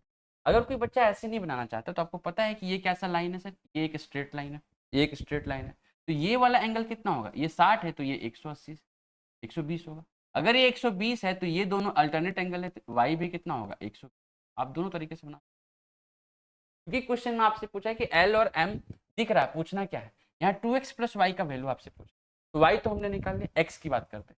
क्या देखो तो ये दो लाइन आपस में पैरेलल है, तो ये लाइन, ये वाला एंगल और ये वाला एंगल का को इंटीरियर एंगल नहीं है। अब क्या को इंटीरियर एंगल का सम कितना होता है? तो आप कहेंगे सर दोनों का सम होता है 180 डिग्री। एक्स की वैल्यू कितनी होगी? 75 डिग्री। बहुत बड़े, हमसे सवाल में पूछा था 2x, 2x का मतलब 75 गुना 2, 150 डिग्री, और प्लस का y, y का वैल्यू कितना है सर? 120 डिग्री। कितना आ जाएगा आंसर सर? 270 डिग्री। खत्म। आरआरबी ग्रुप डी 2022 के पेपर में सवाल में पूछा, इन्हें पूछना ही पूछना है बेटा, हर हाल में पूछता है पेपर। ठीक है, आगे बढ़िए। देखिए ये सवाल रिपीट हो गया। क्या है सवाल मेरे भाई? अब बोलेंगे सर सवाल है 6y और 3y समपूरक है। देखो यहाँ पे क्या लिखा है क्वेश्चन में? समपूरक कोण। समपूरक कोण का मतलब दोनों को जोड़ने पर कितना आना चाहिए? तो आप कहेंगे सर 180 आना चाहिए। y का मान पूछ रहा है, तो इन दोनों को जोड़ेंगे तो मेरे बेटा 6y और 3y जोड़ेगा तो कितना हो जाएगा? आप कहेंगे सर 9y। 70 और 47 को जोड़ेंगे तो कितना हो जाएगा? तो आप बोलेंगे सर 70 और 40, 110, 7 117 डिग्री। और दोनों को जोड़ने पर कितना आएगा? तो आप बोलेंगे सर संपूरक बन रहा है तो 100। क्या आप इस बात को नहीं समझ पा रहे कि 9y की वैल्यू कितना हो जाएगा? आप कहेंगे सर 100 घटा दो 80 बचा, 17 घटा दो 63 बचा। आप कहेंगे सर y की वैल्यू कितनी होगी? तो कहेंगे सर 9y की वैल्यू अगर 63 है तो y की वैल्यू 7 डिग्री हुई। क्वेश्चन समझ पाए बेटा? समझ पाए? ठीक है, आगे बढ़ो। नेक्स्ट क्वेश्चन क्या है देखिए, वो सारे सवाल हैं जो आपके एग्जाम में इस बार पेपर में आ सकते हैं। ये आरपीएफ एसआई में पूछा सवाल क्या था? यदि दो पूरक कोण, फिर पूरक कोण की बात कर रहा, मैं बार बार कह रहा हूँ, किस पे जोर दे रहा हूँ, पढ़ने का क्वेश्चन देख रहा हूँ। पूरक कोण, पूरक का मतलब होता है 90 डिग्री, यानी इन दोनों को जोड़ने पर कितना आना चाहिए? 90 डिग्री। क्या है? 11 7, 11 7 का मतलब होता है 18 डिग्री। 11 7 का मतलब कितना होता है? 18। अगर आप देखेंगे 18 की बात कर ले, 18 की बात कर ले तो 11 और 7 को जोड़ने पर कितना आएगा? 18। और जोड़ने पर कितना आना चाहिए? 90, क्योंकि पूरक की बात की है। अगर 18 की वैल्यू 90 है तो एक की वैल्यू कितनी होगी? 18 × 90, 5 डिग्री। तो छोटा कोण कौन है सर? क्या दोनों में सर 7 वाला होगा? अगर एक की वैल्यू 5 है तो 7 की वैल्यू क्या होगी सर? आप कहेंगे सर 35। ये रहा आपके क्वेश्चन, तो 35 डिग्री क्वेश्चन का।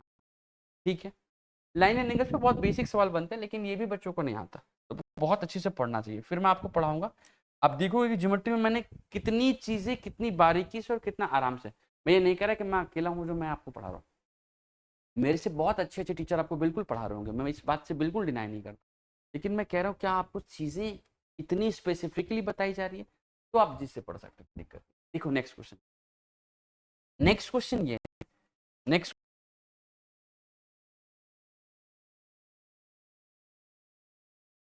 गुना से 15 डिग्री अधिक है एक कोण का संपूरक। तो एक कोण का संपूरक क्या होगा, अगर मैं कोण को मान लेता हूँ x, अगर कोण को मान लेता हूँ x, अगर कोण को मान लेता हूँ x, तो इसका संपूरक होगा 180 माइनस एक्स। मैंने बताया था और बहुत जोर दे के बताया ये बात कि भैया ये बात समझ लो क्वेश्चन में कैसे पढ़ना है कि अगर कोई कोण है मान लो x, संपूरक क्या होगा 180 माइनस एक्स, उसी एंगल का पूरक, पूरक कौन होगा 90 माइनस एक्स। अगर कोई एंगल है x उसका पूरक कौन होगा 90 माइनस एक्स, संपूरक कौन होगा 180 माइनस एक्स। ठीक,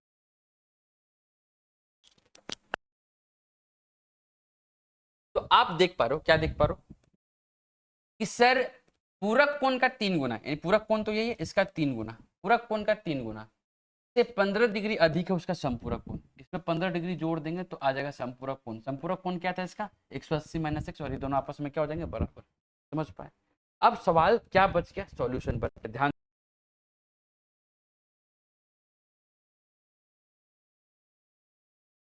से क्या है माइनस एक्स, ये 3x, ये 3 जब इसमें गुना होगा तो माइनस 3x, इधर आएगा तो प्लस 3x। देखो ये सब बात तो लिखने का नहीं, बहुत इजी इजी कैलकुलेशन है, मैं करने का तरीका बता रहा हूँ, ये सारी चीजें दिमाग में होनी चाहिए। माइनस एक्स 3x माइनस का, इधर आएगा तो प्लस का 3x, तो यहाँ क्या बचा सर 270, 3 गुना 90 270, 270 3 गुना 90 270, और 270 में ये वाला 15 जोड़ देंगे तो 285। आप क्या बोलेंगे सर 285, तो मैंने इस बात को क्या लिख देना था 285, सीधा मैं लिखूंगा 250। ठीक है, तो आप कहेंगे सर 285 डिग्री, बहुत बढ़िया। सर हमें एक बात पता लग गया क्या कि 3x में से x जाएगा तो कितना होगा सर 2x, कितना होगा सर 2x। सर ये 180 तो अभी इधर आके माइनस होना है, अरे होना है ना, 90 गुना 3 270 में 15 जोड़ दिया तो 285, और ये 180 माइनस होना है। 3x में से x जाएगा तो 2x, और यहाँ कितना हो जाएगा, पहले 200 में 100 घटा दो, आप बोलेंगे सर बचा 100, 185 में से 185 में से 80 घटा दो, तो आप क्या कहेंगे सर, सर 285 है और यहाँ 180 है, तो 280 में से 180 घटाओ तो कितना हो जाएगा 105, कितना हो जाएगा 105। तो x की वैल्यू कितनी होगी सर 100 का आधा 50 और 5 का आधा अढ़ाई, तो आप कहेंगे सर 52.5 डिग्री। ऑप्शन नंबर, समझ पा रहे हो? सवालों को बहुत आराम से और बेहतरीन तरीके से बनाना है। चलिए आगे बढ़ते, ये देखिए सवाल, ये सवाल देखिए कितना बेहतरीन सवाल है। क्या कहता है, ये 104 डिग्री एल और पैरेलल है एम, देखो साफ साफ दिख रहा है, पी और क्यू पैरेलल है, अच्छा पी और क्यू भी पैरेलल है, तो ये ट्रांसवर्सल लाइन होगी। एक्स का मान, अब बताओ अगर ये 104 है तो संगत कोण से ये भी 104 डिग्री होगा, बहुत बढ़िया सर हो गया। अब ये दोनों लाइन भी तो पैरेलल है, देखो ये दोनों लाइन भी तो पैरेलल है, ये दोनों लाइन भी पैरेलल है। अगर ये दोनों लाइन पैरेलल है, ये दोनों लाइन पैरेलल है, तो आपको एक बात क्या समझ में आ रहा है, ये दोनों लाइन अगर पैरेलल है तो ये ट्रांसवर्सल लाइन है, तो ये भी और ये भी क्या हो जाएगा संगत कोण, तो ये भी हो जाएगा 104 डिग्री। अब आपको पता है क्या पता है कि ये पूरा स्ट्रेट लाइन है, तो 104 डिग्री में क्या जोड़ दे कि ये स्ट्रेट लाइन 180 डिग्री बन जाए। अब बोलेंगे सर इसको जोड़ने के लिए 76 जोड़ना पड़ेगा, तो x का वैल्यू कितना आ जाएगा 76, खत्म बात। समझ पाए कुछ, 104 डिग्री था, ये भी 104 डिग्री संगत कोण से, इसने बोल दिया कि ये दोनों लाइन भी क्या है बेटा पैरेलल है, तो ये क्या है ट्रांसवर्सल, यहाँ भी संगत कोण यहाँ भी संगत कोण, 104 104, अगर ये 104 है तो ये तो पूरा स्ट्रेट लाइन है, तो कितना हो जाएगा 180, तो x की वैल्यू कितना होना पड़ेगा 76, तो क्वेश्चन का ऑप्शन था x की वैल्यू पूछा था 76 क्वेश्चन का आंसर। ठीक है आगे बढ़िए, नेक्स्ट क्वेश्चन देखिए, नेक्स्ट क्वेश्चन क्या है मेरे प्यारे बच्चे, देखो दी गई आकृति में एल एम के पैरेलल है, साफ साफ बोल दिया समानांतर है, मतलब ये दोनों आपस में क्या है समानांतर, और टी तिर्यक रेखा है, बिल्कुल साफ साफ दिख रहा है, कोण x का मान। अच्छा एक बात बताओ, अगर ये 120 है तो ये 60 नहीं होगा क्या, क्यों सर, अरे सम ऑफ को इंटीरियर एंगल 180 होता है, और अगर ये 60 हो गया तो ये शीर्षाभिमुख कोण जिसको हम लोग कह रहे थे वर्टिकली ऑपोजिट एंगल से, ये 60 तो इसको भी 60 होना पड़ेगा, तो x की वैल्यू कितना आ जाएगा 60। देख रहे हो अगर आपको आता है, ग्रुप डी के पेपर में 2022 में पूछा है, तो मैं मान ही नहीं सकता कि पेपर में नहीं आता सवाल। अब ऐसा तो नहीं है कि हर एक बच्चे के पेपर में रिपीट हो जाए सवाल, लेकिन वो तो लक लक की बात है ना, तो आप हो सकता है आपके पेपर में तैयारी तो करो, और ये सारी चीजें कितना इंपॉर्टेंट है, ज्योमेट्री के आगे आने वाले टॉपिक में बहुत इंपॉर्टेंटली आपको समझाया जाए। चलिए आगे बढ़ते हैं दोस्तों, एक रेखा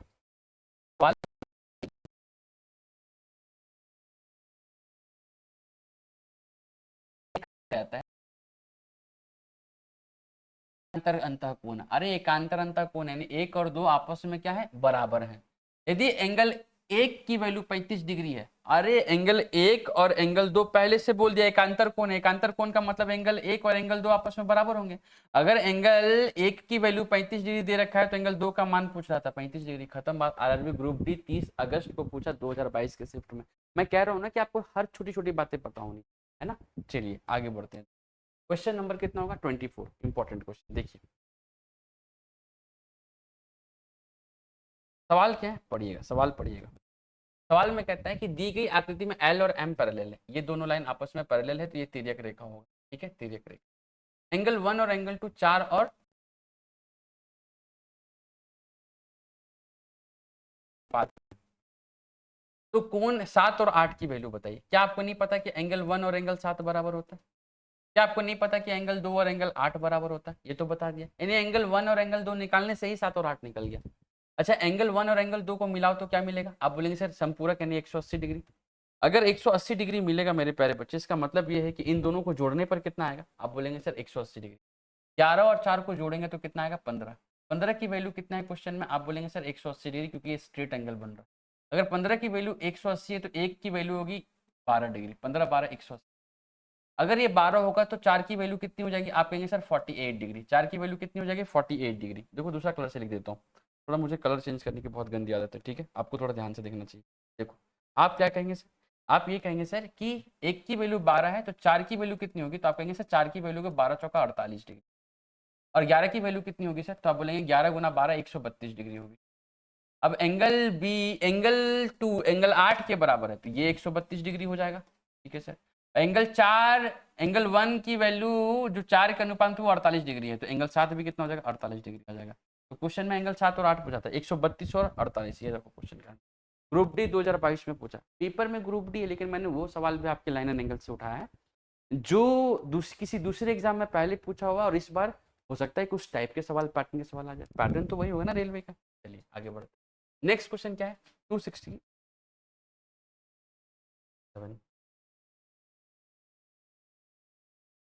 दिए गए चित्र में आप देख पा रहे हो, क्या देख पा रहे हो सर?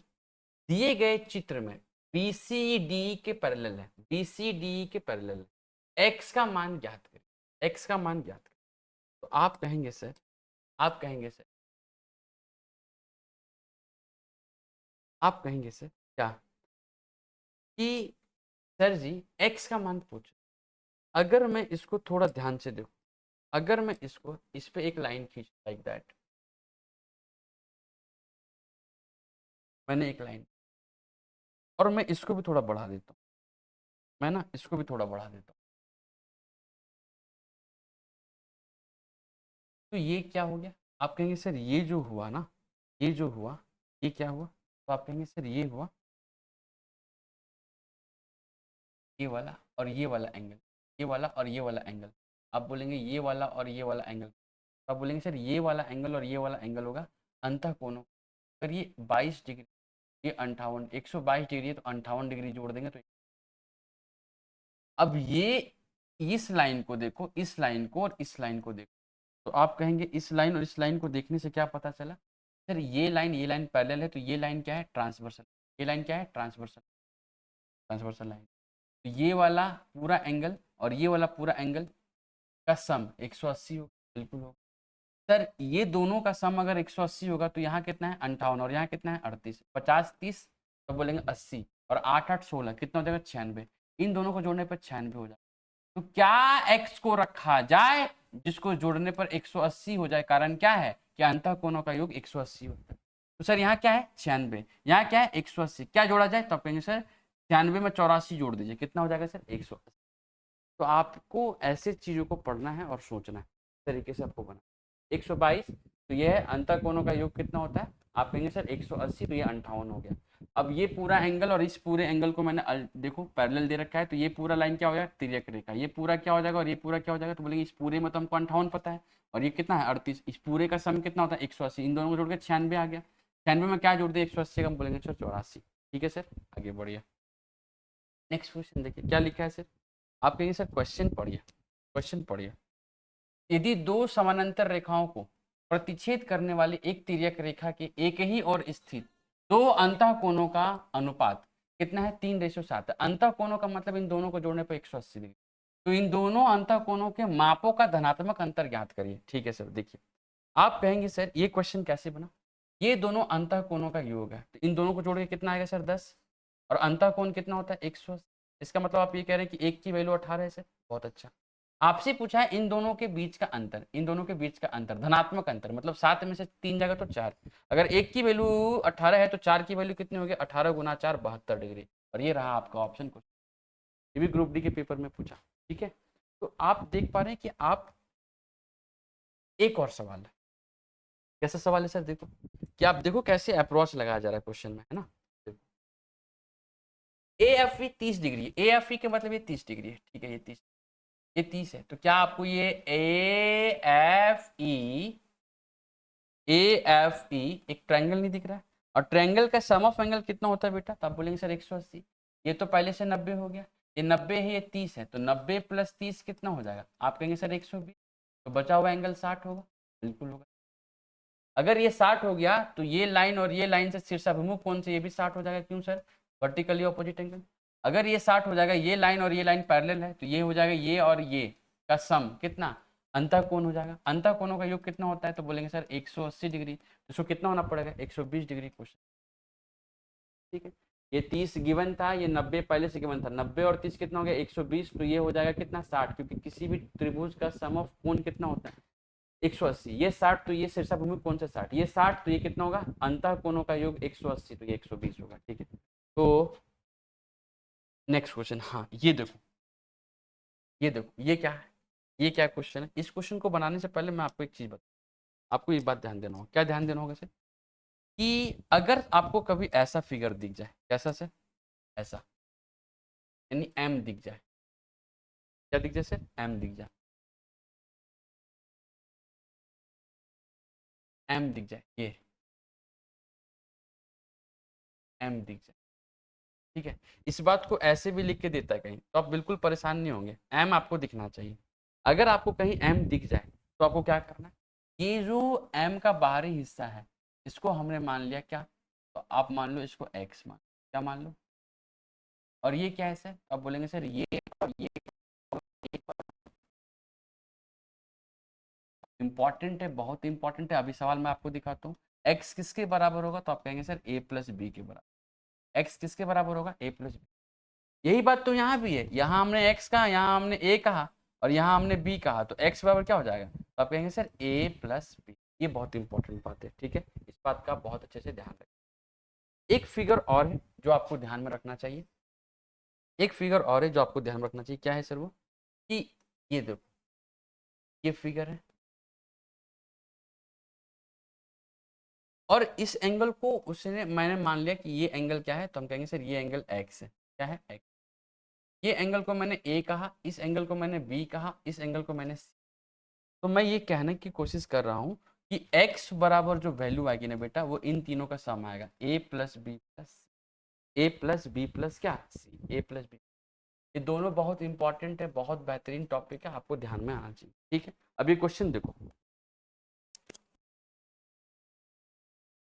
तो आप कहेंगे सर देखिए, आप कहेंगे सर देखिए ये क्वेश्चन कैसे बनने? क्या बेटा ये एम नहीं है? बिल्कुल एम है सर। तो ये एंगल इन दोनों के सम के बराबर है। ये मैं नहीं कह रहा, मैंने आपको बता दिया ये ऐसा टॉपिक है। तो सर आप एक बात देखो, दी गई आकृति में ए बी सी डी के पैरेलल है, समानांतर है। देखो ए बी सी डी, ये तो बिल्कुल वैसा ही हो। एम ए ओ एक ऐसा बिंदु है कि सी डी ओ 70 डिग्री है, सी डी ओ 70 डिग्री है। कोण डी ओ बी 100 डिग्री है, डी ओ बी 100 डिग्री है। तो कौन ए बी ओ पूछ रहा है, ये एंगल पूछ रहा है।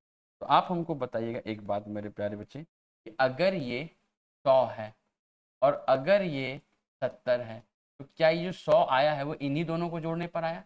और अगर ये 70 हो गया तो इसको कितना होना पड़ेगा? तभी तो ये 100 होगा। क्वेश्चन का आंसर होगा ऑप्शन नंबर करेक्ट।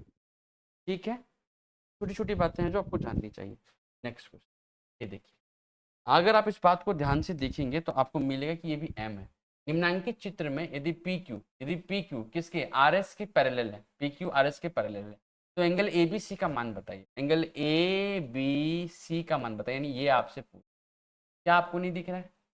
अब देखो एम देखने की कोशिश करनी है आपको, एम देखने की कोशिश करनी है आपको, है ना? ये एम बन गया। अगर ये एम बन गया तो क्या आपको ये बात नहीं पता लग रहा है क्या कि सर ये वाला एंगल और ये वाला एंगल को जोड़ने पे ये आएगा? हमसे एंगल ए बी सी पूछा, यानी ये एंगल पूछा है। अगर ये 120 है तो ये पूरा स्ट्रेट एंगल है। अगर ये स्ट्रेट एंगल है तो 120 है तो 160 होना पड़ेगा। और अगर ये 60 हो गया तो इन दोनों का सम कितना हो जाएगा? 110। यानी angle A B C 110 degree है। Option number D correct. समझ पाए दोस्त? ठीक है, इस तरीके से सवालों को पढ़ना था।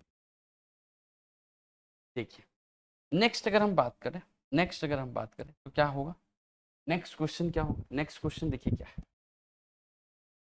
दी गई आकृति में angle A B D 55 degree, A B D 55 degree, A C D 30 degree, A C D 30। यदि angle B A C Y है तो गैर प्रतिवर्ती, मतलब ये एंगल की बात कर रहा है। एंगल बी डी सी मतलब इस वाले के इंटरनी एक्सटर्नल एंगल की बात कर रहा है। Angle B A C x है तो एक्स माइनस वाई का मान क्या है? मैंने अभी आपको तुरंत ये बात बताया। अरे अभी तुरंत बताया नहीं ये बात? क्या बताया कि देखो यही फिगर था ए बी सी, ये एक्स है। अगर एक्स की वैल्यू पूछेगा तो इन तीनों का सम एक्स के बराबर होता है। तो आप कहेंगे सर देखो, आप कहेंगे सर देखो ये वैल्यू तो पहले से गिवन थी, कितनी थी sir? Angle A B D ये 55 था। कितना था? 55। बहुत अच्छा sir. Angle A C D कितना है? तो ये बोलेंगे सर 30। कितना है सर? 30। क्वेश्चन में आपसे और क्या बोला है sir? Angle A B A C Y, B A C ये क्या है सर? वाई है। और एंगल बी डी सी प्रतिवर्ती का मतलब इधर बाहर, ये क्या है सर? तब बोलेंगे सर ये एक्स है। क्या आपको नहीं पता है कि जो एक्स की वैल्यू होगी, क्या मैंने आपको ये नहीं बताया कि जो एक्स की वैल्यू होगी, एक्स की वैल्यू होगी वो 55 डिग्री प्लस वाई और प्लस 30 डिग्री के बराबर होगा? सर हमसे पूछा है एक्स माइनस वाई। अगर एक्स माइनस वाई पूछा है तो प्लस वाई इधर आके माइनस वाई हो गया। 55 और 30 को जोड़ देंगे तो कितना हो जाएगा सर? 85 डिग्री। और ये रहा आपके क्वेश्चन का आंसर। इसके बाद कोई पेपर नहीं, यानी मैंने आपको 20-22 क्वेश्चंस करा दिए, एकदम वो सवाल जो इस बार के ग्रुप डी के पैटर्न में मैच करने की कोशिश। और आपको बहुत मज़ा आया होगा अगर आपने वीडियो को पूरा देखा है, बहुत मज़ा आया होगा। अगर आपको ये जानकारी बहुत अच्छी लगी, अगर आपके ग्रुप डी एग्ज़ाम्स के लिए तैयारी बहुत बेहतरीन लगी, आपके क्वेश्चन के सिलेक्शन और बाकी चीज़ें बताने का तरीका बहुत बेहतरीन पसंद आया, तो आप ज़रूर इस वीडियो को पूरा देखें, लोगों को बताएं, शेयर करें, लाइक करें और मज़े करें।